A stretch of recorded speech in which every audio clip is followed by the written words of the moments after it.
এটি হচ্ছে আমার যে পিসি ডেস্কটপ সেটা। এটা আমি যখন ফার্স্ট কম্পিউটার কিনি তখন যেই কম্পিউটারটা ছিল সেটাই হচ্ছে এটা। এবং ঠিক এই পাশে হচ্ছে মাল্টিপ্লাগ, অর্থাৎ কম্পিউটারের যত তার লাগানোর প্রয়োজন পড়ে, যে সমস্ত জিনিসের ইলেকট্রিসিটি বা পাওয়ার লাইন প্রয়োজন পড়ে সেটার জন্য এই মাল্টিপ্লাগটা। এবং ঠিক এই মাল্টিপ্লাগের উপর সাইডে এই সাইডটার ভিতরে হচ্ছে ওয়াইফাই রাউটার।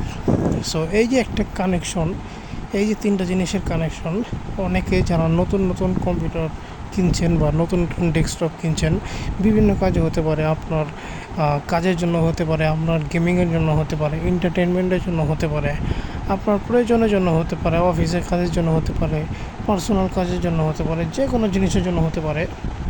সো অনেক সময় কিন্তু তারা কনফিউজ থাকে যে কীভাবে সেট আপটা করবে, আসলে ওয়াইফাই কোথায় বসাবে, মাল্টিপ্লাগ কোথায় বসাবে, পাশাপাশি কম্পিউটারটা কোথায় বসাবে। সো এই বিষয় নিয়ে অনেকে কনফিউশনে থাকেন। আসলে এখানে কনফিউশনে থাকার কিছুই নেই।